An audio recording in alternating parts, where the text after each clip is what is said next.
All right, we have Marlena Spiegeler on the podcast this week. Marlena, welcome to the show. Thank you for having me. Marlena is the office operations manager at G&M Outdoor Services. And if you guys have been listening to the podcast, you have likely listened to a couple of the other episodes where I've had her brother Garrett on the podcast. But Marlena, and I think Garrett would probably vouch for this as well, you're sort of the brains behind the whole back office. Yes. Yep. I wear a lot of hats, as most business owners do, but I'm behind the scenes of everything at G&M, from accounting, HR, marketing, and all the above. Anything that needs to be done. Garrett told us a bit about the startup story on his first episode, but if I remember correctly, you and Garrett both started the business like at the same time, right? Like you were still working. You had another full-time job, and you were basically helping Garrett with all the back office, like during your lunch breaks, if I remember. Yeah. So we were 20 and 17 when we started. I worked a corporate job, we'll call it. I worked doing payroll for a big construction company in the area, and I would do stuff on my lunch break, quote unquote, and in the evenings and stuff. But at the time, it was just Garrett and one other guy. So there wasn't too much that needed to be done all day, every day.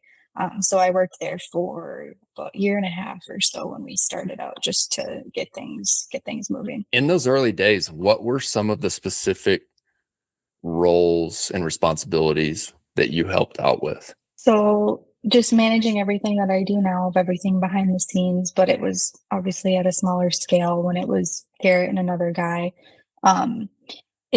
We didn't have processes, we didn't have softwares, we didn't have anything like that. So we had our Google, your Google platform, with your Google Drive, Google Sheets, all of that. So Google Calendars. So that was kind of the brains of the company to begin with, where now that's just one of the tools in the toolbox. But we had our schedule on Google Calendar, and then emailing our clients in Google Sheets for shared information and stuff like that. So that was mine. And then with QuickBooks as well. So all the behind the scenes, I had never worked with QuickBooks before. So I self-taught myself QuickBooks from the beginning. I managed all of that. But when it's just one crew and Garrett's doing the sales and the actual work, there's not a whole lot of job. And, everything's kind of just in his head at that point when you start out. How did you think about getting all of that stuff out of his head and into the processes in which you have in place right now?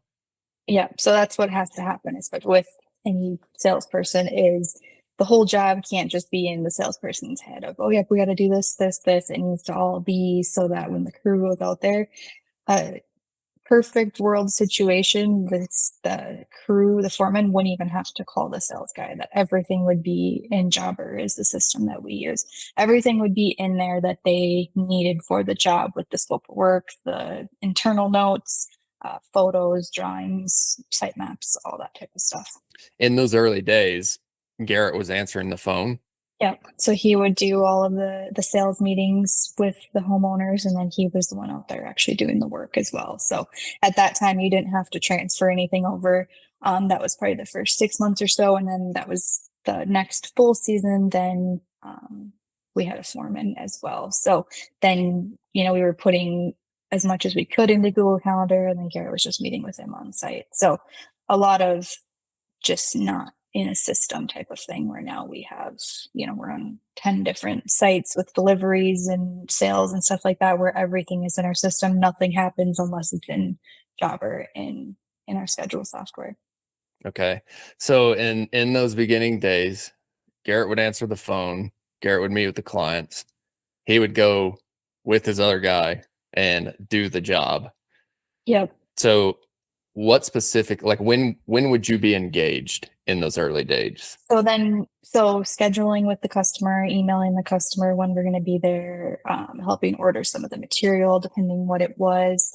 And then the final billing to the client. So when we didn't have, a whole step-by-step software, I don't know, some of your listeners are probably familiar with Jobber, that sort of CRM where it's from the quoting stage to the job stage to the invoice stage, where getting all that information ahead of time. So then when we bill, it's already the customer signed off on it and everything. So a lot of it was just, okay, having to call Garrett and, okay, what are we billing for this job, that type of thing, versus it being in a software now and there's notes saying ready to bill, and then I send the invoice from there.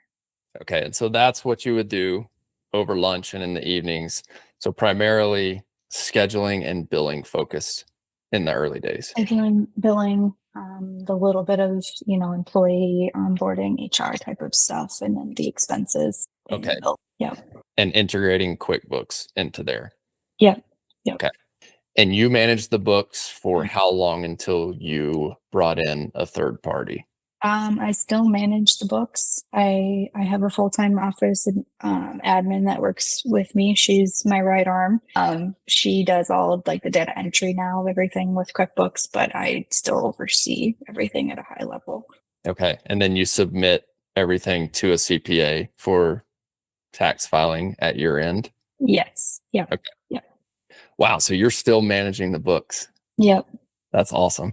Yeah. Cause there are so many, even like in our business right now, like I still have to be involved, even though we've hired a third party. So my Mondays are dedicated specifically to answering any questions she has because she's so far removed from the business. I think she's in Pennsylvania. Actually, she actually lives in Montana. The firm is out of Pennsylvania. I'm here in Colorado, right? And it's like whenever you're hiring a third party, it takes so much time just to get that person up to speed with what actually goes on in your specific business. Yep. So that's like a superpower, the fact that you guys have internal bookkeeping. Yeah. So we job cost, I should say, about every single job. We try to job cost every single job. There's a couple variables here and there that we wouldn't job cost something. So every expense, every dollar that we're spending, we're tracking back to a job. So there's a lot of manual work that comes into that. So my office gal, she does all of that. So she's tracking every single expense. We're taking our $30,000 payroll and splitting that up to every single job per every guy's hours. So there's a lot that goes into getting that job costing, which is crucial and that's important to us. I want to get into that because that is something I'm actively going through right now. And I would love for you to, one, coach me up, but two, coach our listeners up as well. So we just made our first remote hire out of Latin America, and she's doing great so far. But like one of the main projects is job costing, just because we don't have anybody internally like you on our team to dedicate time to this. I feel like my time is pulled in a lot of different directions. And our current team members all have different responsibilities. And so I do want to get to that, but I want to stay in the beginning of this because I think it's very interesting to think about how your role has transitioned and how you have, like in those early days, okay, Garrett was the one in the field. All of our not all, but a lot of our listeners are probably very similar to Garrett. They've started a business. They're out there on the excavator and they've got one other guy helping them with a rake, doing final grading and touch ups. It's like, that's the story most people are living right now. Yep. Some people specifically who have reached out to me are having, like, they're pulling their hair out because they're trying to come home and do all of the scheduling and all of the customer communication and the invoicing follow-up. It's like, those are full-time jobs, right? Like that's why you have a full-time job at your, Can you tell me specifically, like, when did it start to transition from Garrett answering the phone to customer calls in off of the website or your Google My Business to someone else answering the phone? That would be about 3 years fast forward when we hired our first sales guy, Michael. So it transitioned from Garrett being the one doing the work to then our brother Jameson. He was the foreman running the crew the next year. And then Garrett was just doing the sales and overseeing the crew. And then the next year, then Michael came on for sales because it was too much for just one Garrett to do. And then Jameson transitioned into the operations role. So then Jameson was operations, Garrett and Michael sales, and that's how it still is, but now at a greater scale. So it was just very natural, but for me to support all of that with the growth has obviously changed and increased a lot and changed with what I do. Where now I used to touch every single receipt, every single invoice sent out, every single payroll punch, every single, new employee that was onboarded. I was doing all of those steps, but that scale has just grown. And now I have help in the office because it would be just too much data entry for just one person alone, plus all the high level business owner things. So take me back to those early days. What were some of those conversations you had with Garrett in regards to, let's take receipts, for example. Like, what are you telling him that you need him to do in order to get me every single receipt? And that's still what we tell her, that's still what we're trying to hit home with our guys, and they're good about it. And we have they submit them all digitally now instead of me sorting through stacks of receipts at the end of the month. But he would just, get me give me a pile of paper at the end of the week or at the end of every 2 weeks or whatever it was, with all the receipts and all that. Like I remember going back to like our first couple of years of snow removal, and we didn't have our scheduling software.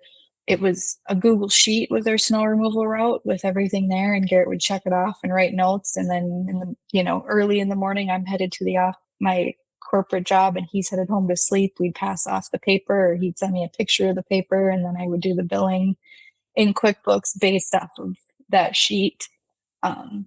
That we had put everybody's address in order, and then made little where he could put, yep, done or not done, or how many inches it was or whatever. And then, I'm manually going in and invoicing every customer based on that sheet. And in that beginning part, were you invoicing off of QuickBooks? Yeah. Yep. We were invoicing all of our jobs out of QuickBooks. And then at a certain point you switched to Jobber. Yes. It had to have been it was either our second or third season. I think it was our third. And we just needed something it would have been our third, because that was when we brought on Michael, our sales guy, and needing that somewhere for him to send the bids, put all the job information in there, then get it onto the schedule for the crew, and then invoice it from there. So yeah, we've been with Jobber now at least 3 or 4 years.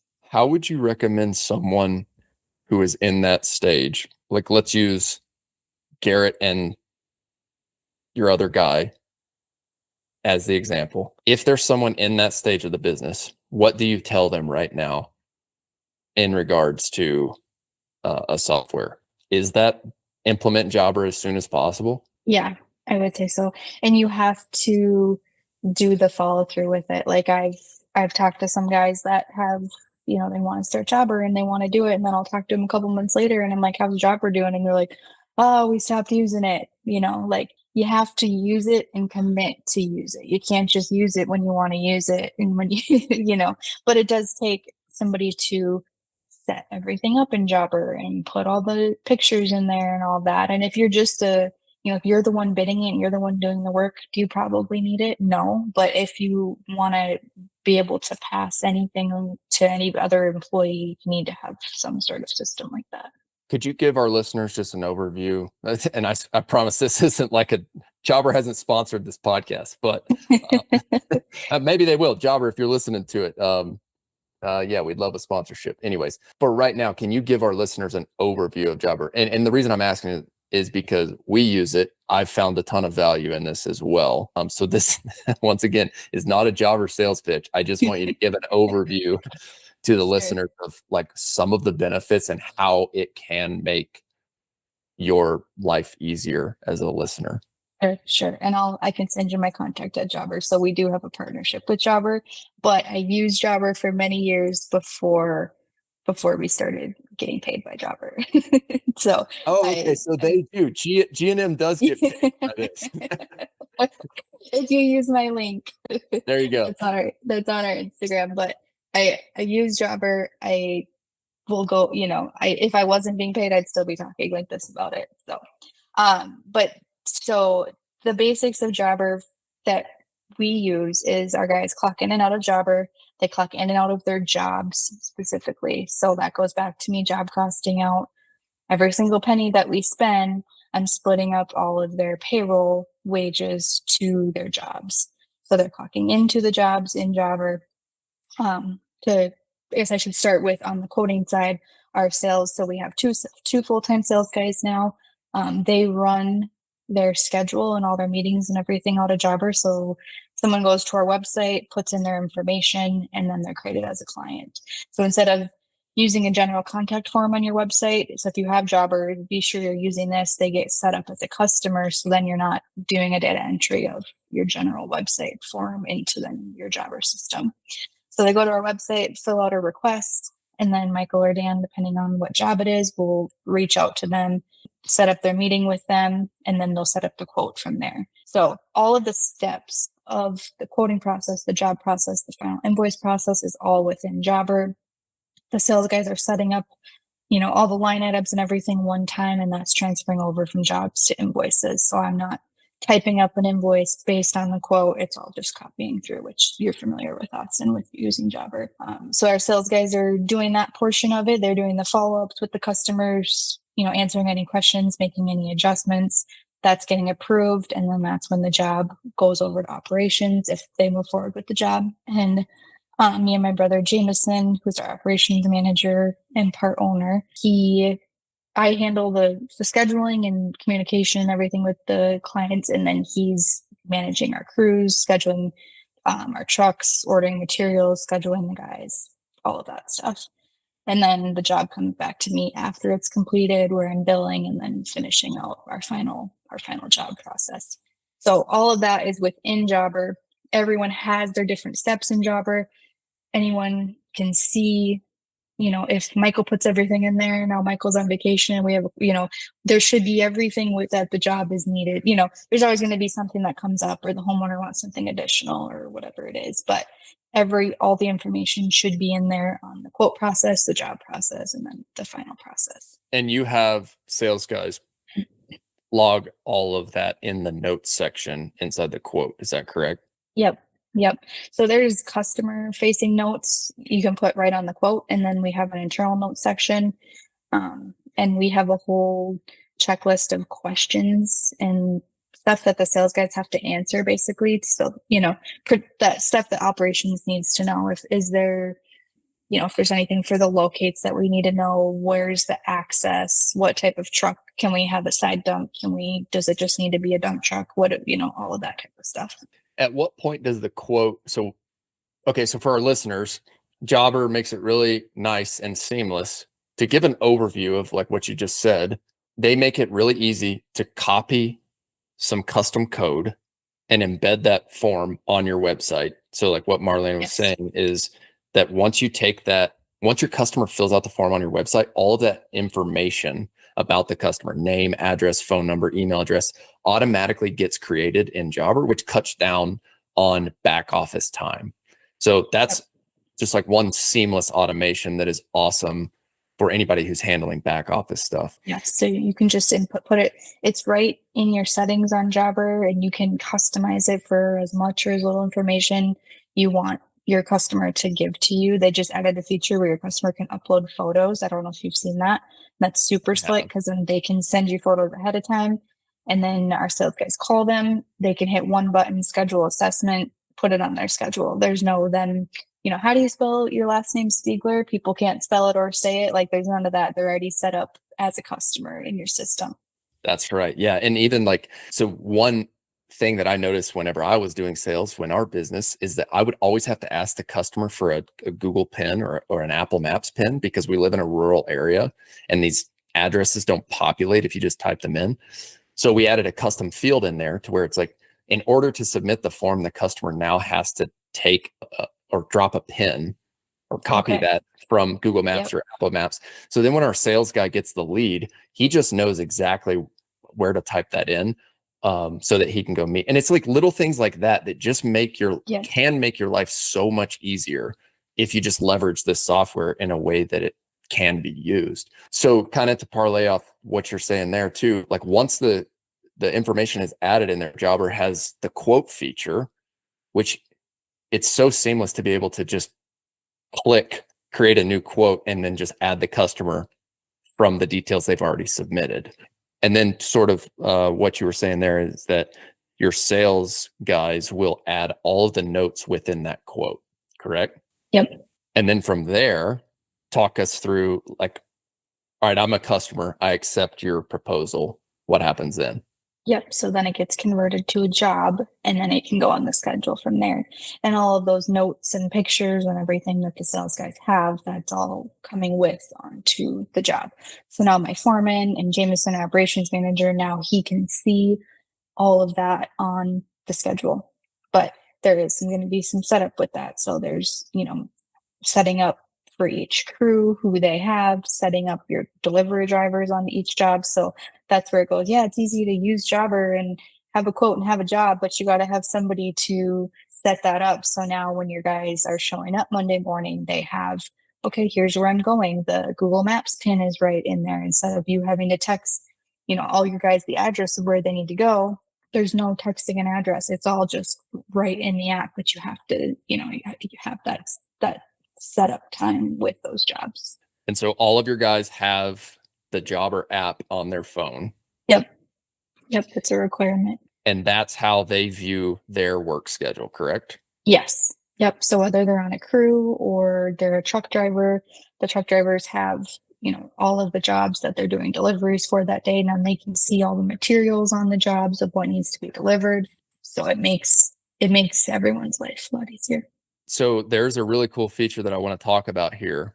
So let's say Michael books a boulder wall job, and who's a foreman that would go lead a boulder wall job in your company? Yep. So Caleb is our foreman, our boulder foreman.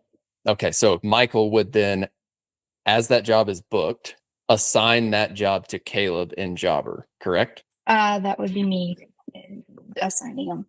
That's you. Okay.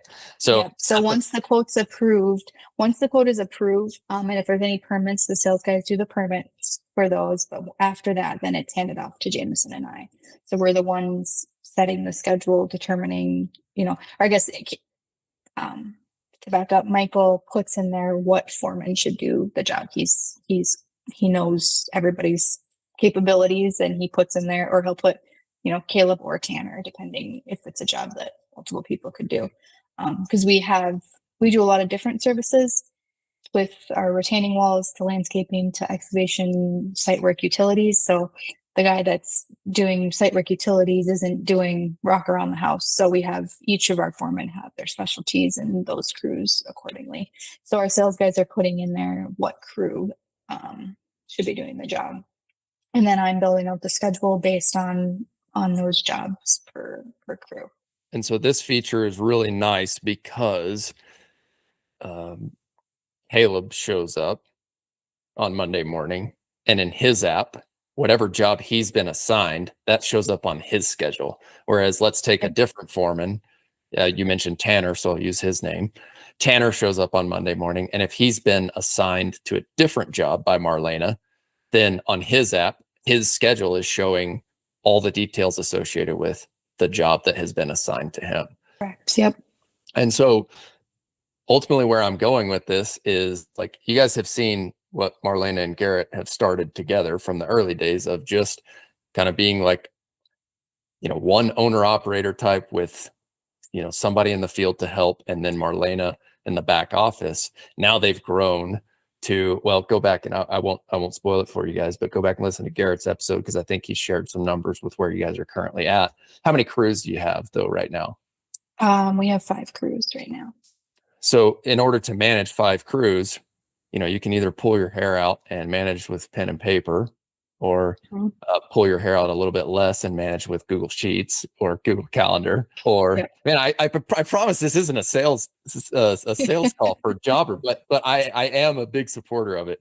Yeah, I mean, it's the heartbeat of our business. I mean, you can plug in any CRM, whatever. It doesn't need to be Jobber. It can be LMN or what, I don't even Aspire, whatever you want to say that it is. But to have some sort of like centralized platform that all of your different departments, let's say, can work out of is just crucial. It is. And you did your research and I did my research as well. I think we can both agree that Jobber is the best fit for the type of businesses we run, correct? Yep. And I mean, there's things I don't like about Jobber.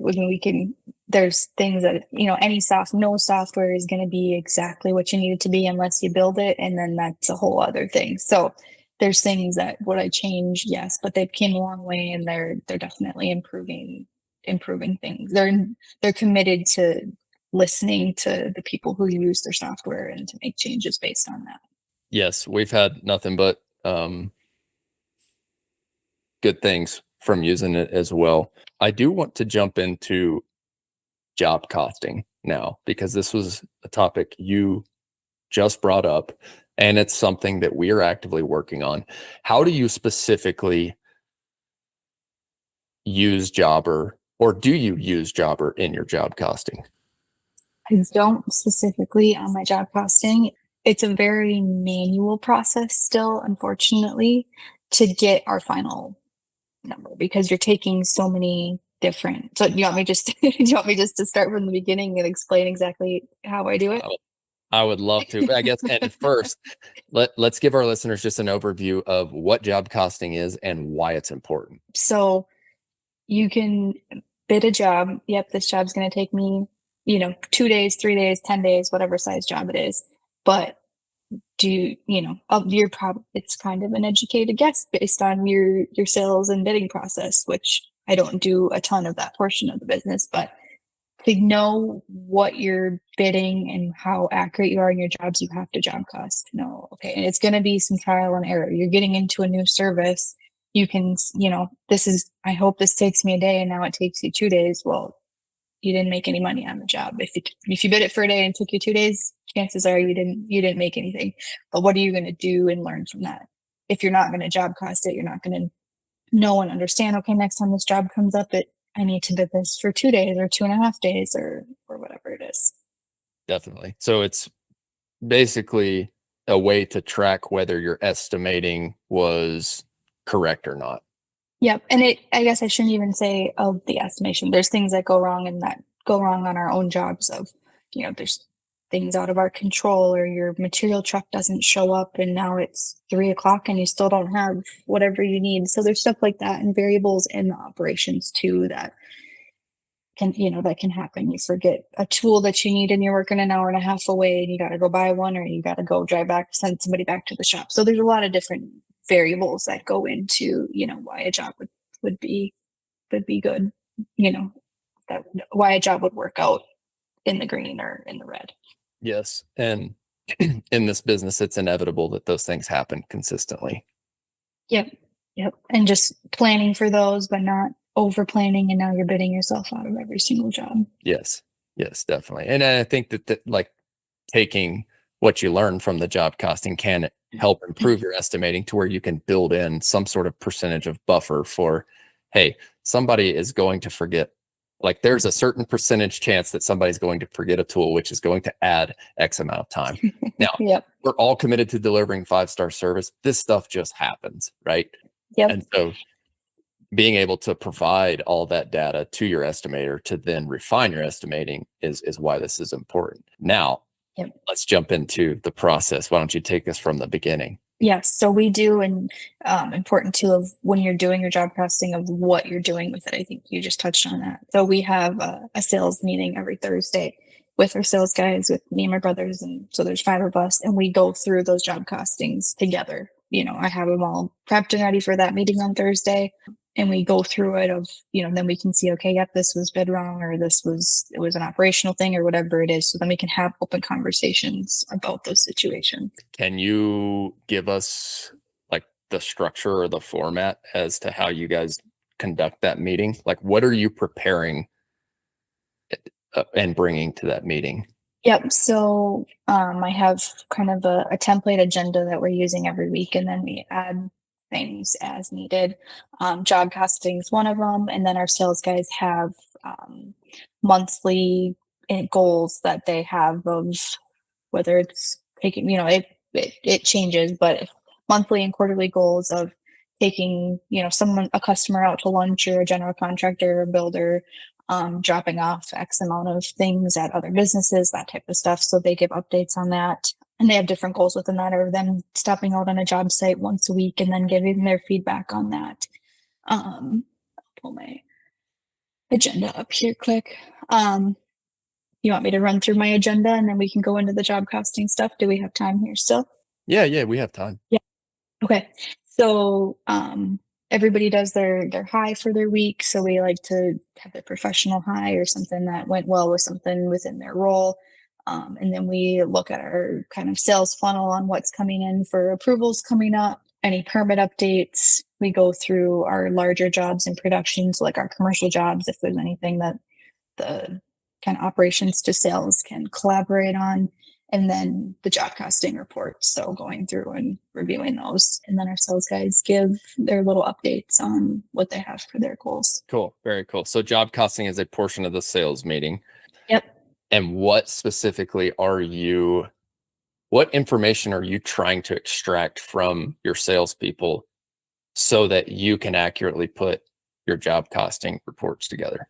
I don't need anything from them to finish out my reports. So those are being built out in QuickBooks. So we use projects in QuickBooks that can track all of your expenses, and you can put your income and your expenses to that. With that, you're not going to have your overhead. QuickBooks obviously doesn't know your overhead amount. They don't know how many days it took. So that's where the manual portion of it comes in. So Lydia, my office admin, we have a shared sheet she puts in once all the bills are paid and all the expenses are paid and pushed through the bank. So then I can accurately take those expenses of what the actual expenses were, the non-overhead expenses, export that report, apply my overhead, and then have my income. And so that's where it gets a little bit manual, because QuickBooks doesn't have a function to just apply. I can't say, oh, it was a day and a half and it applies a day and a half of overhead. So that's where I have to manually do it in Google Sheets. And is that because each equipment has a different daily cost to it in regards to your overhead, or like how specifically are you applying your overhead on? Yep. Okay, let's take a 4-day job as an example. Yep. So our overhead number is based on the crew. So each crew has their own overhead value, and they're pretty similar. We just take the average. I mean, you're not going to, with all your crews, you're not going to, okay, they never use that piece of equipment, but they use this one more. We have it pretty just spread out between all of the crews because they do share a lot of equipment with the skid steers and excavators and stuff like that. So I'm taking that dollar value and let's just say $2,000 is our overhead amount, which I wish our overhead was $2,000 per crew, but so I'm taking that expense, and then it's okay. It's a 4-day job. So now I'm putting an $8,000 overhead expense and adding that to my expenses. And that's how I'm going to job cost my job. So I'm going to take my overhead and for how many days it was. So even though the job was bid for 3 days and there should have been $6,000, it took 4 days. I'm going to put that $8,000 expense value to there. Take all of my job supply, what was my actual payroll, what was my actual fuel, all of that, plus my overhead. And that's going to be my cost for the job. And you're using QuickBooks for this? I'm using QuickBooks so my office admin, she's entering all of our expenses to those jobs. So that's how I'm getting my direct job expenses tracked that way. Okay, and let's take a step back here. So in order to get your expenses in QuickBooks, someone either has to manually create a bookkeeping entry or a receipt has to be uploaded, correct? Or is there? So all of our just our normal receipts, all of our accounts payable invoices, all of those are being split out to the jobs. And who is responsible for that? So let's say somebody runs a credit card in the field for supplies for a landscaping job, right? Let's say you have landscape fabric. Let's use that for an example. Who uploads that receipt into QuickBooks? Whoever is using their card, they're responsible for submitting their receipts. So whoever's card it is, they're submitting it. And we use a platform called bill.com, and that integrates with QuickBooks. So our guys submit everything through there, and then that goes through an approval process with me and my brother. So we can we're reviewing all of the accounts payable and all of the credit card receipts and everything electronically through there. So do they upload in the QuickBooks app or do they upload in bill.com? They're uploading to bill.com, but we have a little bit of a workaround where they're just emailing it from their personal email into there so that we're not paying a user for every single employee with the card. So they can just send it into, it's G&M Outdoor at bill.com. You can send me that's where all of the receipts go. And then Lydia is processing those from there. And so she's coding them all to job supply, tools, fuel, whatever it is, and then assigning it to the project that the guys are putting on the receipt. okay, so do you have the guys manually write what project? Yep. So they can either write it on the receipt before they take the picture, or they can just put it in the subject line of the email. Either one gets through. Okay. So hear me out on this, listeners. We're actively implementing this into our business right now. And I believe we have a team of 5. And this is one thing I'm consistently thinking about, because in the field, if you've worked in the field before, you know, especially in these types of businesses, like you're running 1,000,000 miles an hour. So stopping to even just take a picture and log your receipt is like pulling teeth. And I'm sure you could probably agree, like getting people to do that is pulling teeth. Yep. And it's not always, it doesn't need to be the minute you're swiping your card, you're happy to send it in, end of the day or end of the week or whatever works best. And I've worked in the field my whole life. And so I can attest that it's like the last thing you want to do whenever you're in the field is like stop. And if let's think you have like a slow internet connection in a rural area, like it's just a headache, right? So the reality is it has to be done. And so we're not, I'm not undermining the fact that it sucks as somebody in the field to have to do this. But what you're hearing Marlena say here is the way that they have created this process is that everybody in the field has to take a picture of it and email it into bill.com and write the project. Do they have to write anything else on there to help her with coding? No, she can determine whether it's a job supply or whatever it is. If it's for something for a vehicle or a piece of equipment and they need to put the unit number on there, we have everything with the 3-digit number. So they have to put that on there because we cost everything out based on I can run a report for each vehicle and equipment to see what our direct expenses were for those.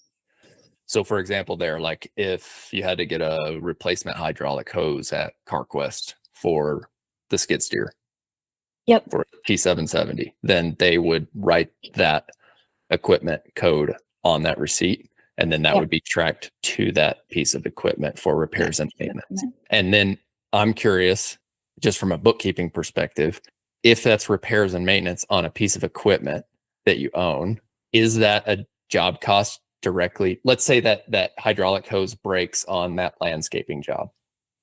Is that hydraulic hose repair job costed specifically to that landscaping job, or is it? No, it's put to that piece of equipment. Yep. And then to the overall repairs and maintenance budget. And then that number would play into overhead. Is that correct? Correct. Yep. So every year that you're tracking repairs and maintenance, like that overhead number needs to be continually updated based on this equipment is on average going to take X amount of repairs and maintenance. Yep.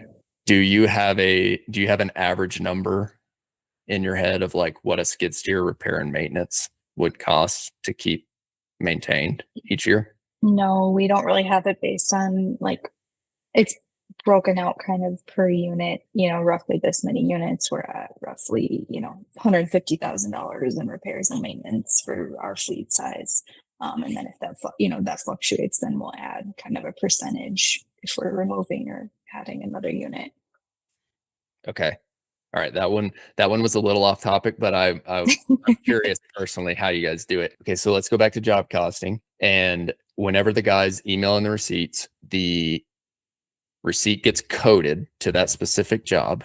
And then you go in and pull all of those expenses that are tied to that job.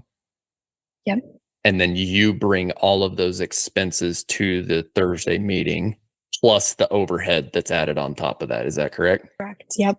And then I'm doing a comparison of, okay, we spent, the bid was for this much material and the material cost us this much. So that's what we're looking at too, to see, okay, the material on our bid was $3,000, but it costed us $3,500. Okay, what went wrong there?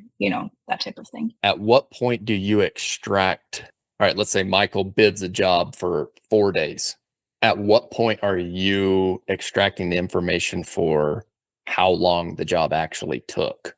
Once the job is completed, then I'm taking, and our job costing is usually 2 to 3 weeks after the job is completed. So it's not, we complete it Friday, I'm job costing it Tuesday. It's not like that. It's a couple of weeks. For some of our vendors only invoice on the 15th and the 30th or whatever it is. So we're waiting. Usually we even try to wait 3 to 4 weeks just so that we don't job cost it and then we get hit with another AP that we weren't expecting. So let's say Michael books a job for 4 days. I'm going to try to remember names. Tanner. So Caleb was the foreman on this one, right? Yep. Okay. Let's say the job takes 5 days. Who is responsible for relaying that information and getting that information into the system so that So I'm just seeing, so I'm seeing that just based on how many days they're clocked in on the job, and I'm running the schedule as well. So if a job is supposed to take 4 and it takes 5, then I'm having to push out the job that was supposed to start on the 5th day. So does that answer your question? So I'm just going back. I'm based on in Jobber, how many days the guys were clocked into the job is determining how many days, so if you had somebody just doing the job costing and just doing the scheduling, that's where you could connect those dots where I'm doing the scheduling and that. So I know if on the 3rd day, Tanner says, okay, we're not going to be done with this job tomorrow. It's going to take another day. Now I'm rescheduling the job that he was supposed to be on that 5th day, because now that same job for 5 days instead of 4. Okay. Yeah. So this is where the manual piece comes in big time. Yep.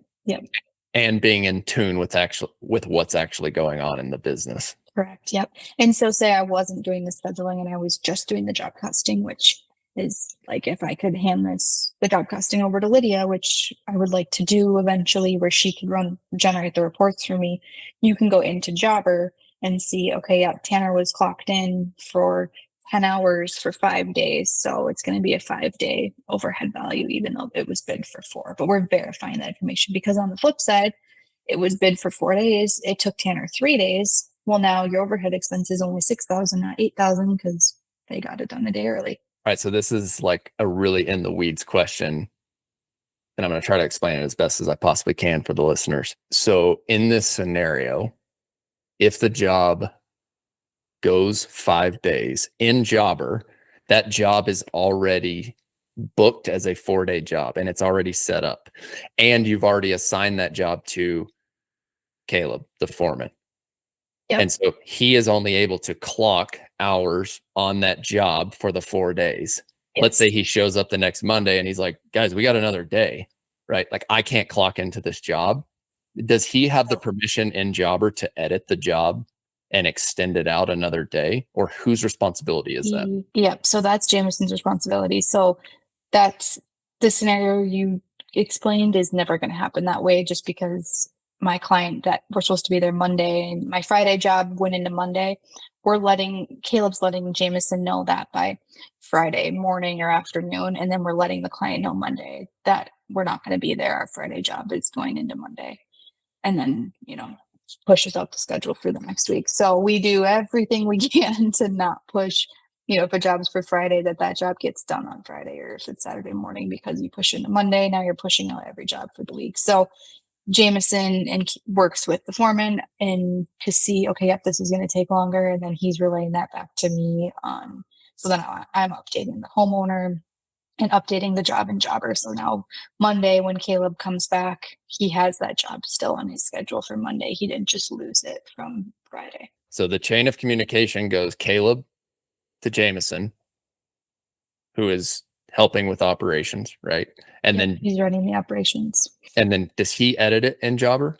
So he'll edit it, or he'll talk to me, because we'll run through each day. We run through everything for the next day to make sure that everything in Jobber is good, so that the guys have everything that they should be clocking into.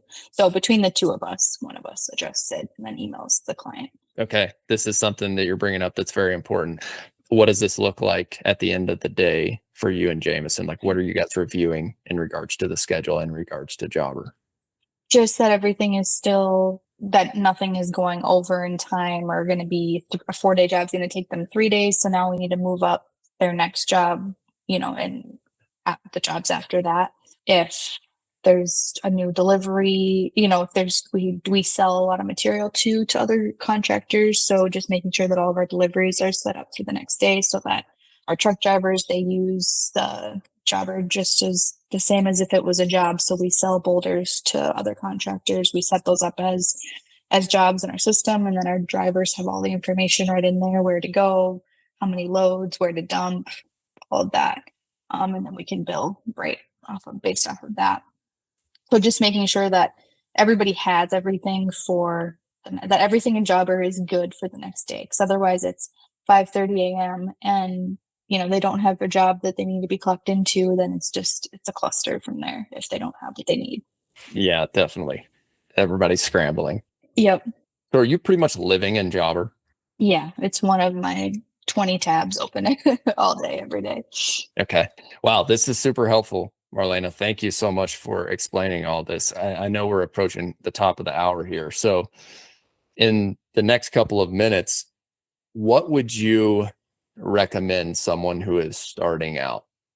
Like, okay, if you're the person in the field, like in that scenario, if you're Garrett just starting the business, and if you're running around doing sales, meeting with the customers, fulfilling the jobs, and you're pulling your hair out trying to do all of the things that Marlena is handling, what are the top 3 things you would recommend that person hire someone else and give them the responsibilities for? Probably if you're using like a software like Jobber or whatever it is, to do all the scheduling and setup in there, and then the expenses if you want a job cost. Did you say top 3? Did you give me top 3 things, or did I give 2? And that's fine. Those are obviously the 2 most important: track expenses and billing. Yep. And payroll, paying the bills, all that type of stuff, based on if that's what you like to do, or you have a CPA to do that. We didn't need someone to do that. We had me to do that. So we don't really use a third party for a lot of our office, for the majority of our office stuff. We're just all doing and processing ourselves. Got it. Is there anything else you like to share with our listeners? I don't think so. I can talk about Jobber all day long.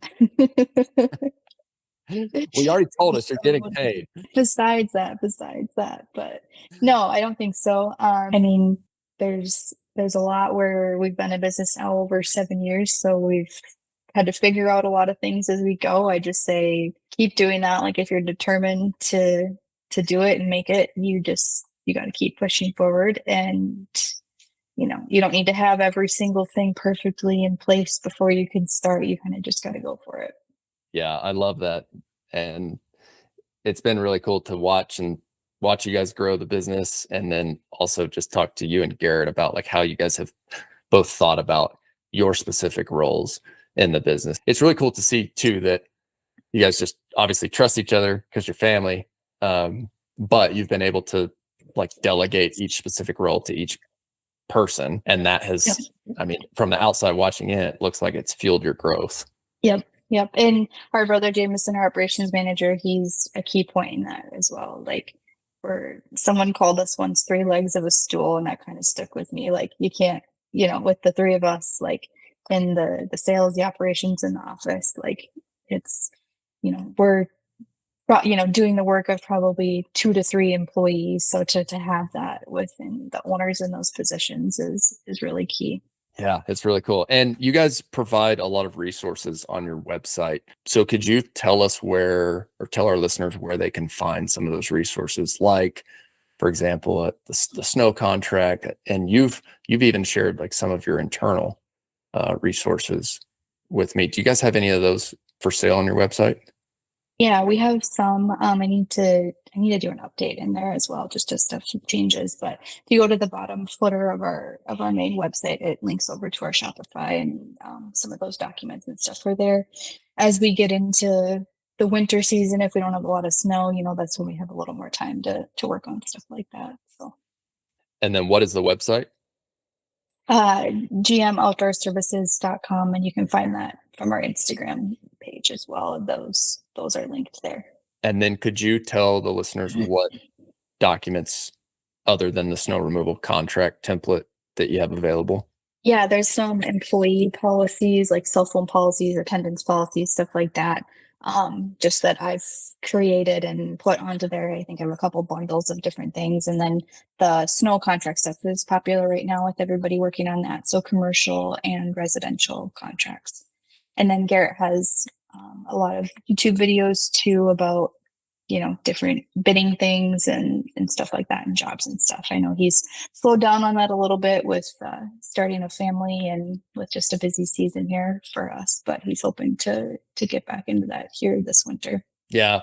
Well, thanks for all that you guys do and share for, people who are listening to this podcast, people who watch the YouTube channel. I know it is helpful for other small business owners. So thanks for putting those resources out there. Yeah, thanks for doing this podcast. I'm now a fan and a listener. So Oh, that's awesome. Well, I'm glad you're listening. And before we hit record, she was telling me, she's like, I didn't even know Garrett was on it. And I guess you were listening to it and then heard his episode. Yeah. That's awesome. Well, thanks again for being on, Marlena. And listeners, thanks again for listening to another episode of the OWNR OPS Podcast. Just like building a service-based business locally, 5-star reviews are very important for podcasts as well. So if you're enjoying this type of content, would you mind to take 30 seconds and leave us a quick 5-star review if you're listening on Apple or Spotify? And if you're listening to this on YouTube, we would sure appreciate a like and subscribe. Don't forget, work hard, do your best, never settle for less. We'll see you in the next episode. I wanted to introduce you to 2 of my growth partners. Striker Digital specializes in SEO services specifically for local service businesses. Bodie and Andy, the 2 co-founders, have helped me get Bear Claw Land Services to the #1 search result on Google inside my state for my specific search term. If you want to learn more, visit strikerdigital.com. That's STRYKER-digital.com. Secondly, Local Service Marketers specializes in paid ads and unlimited content creation. I've been working with Josh since the beginning of Bear Claw, and all I've had to do is upload my content, photos and video, into a shared iCloud album or Google Drive album, and they handle everything else from there. Think YouTube, Instagram, Facebook, all that is taken off of your plate. It saves you so much time as a local business owner. In doing so, you end up with a very professionally designed social media presence. After the presence is created, then a paid ad strategy can be implemented to help bring you more leads and win you more jobs. If you're interested in learning more, you can visit localservicemarketers.com.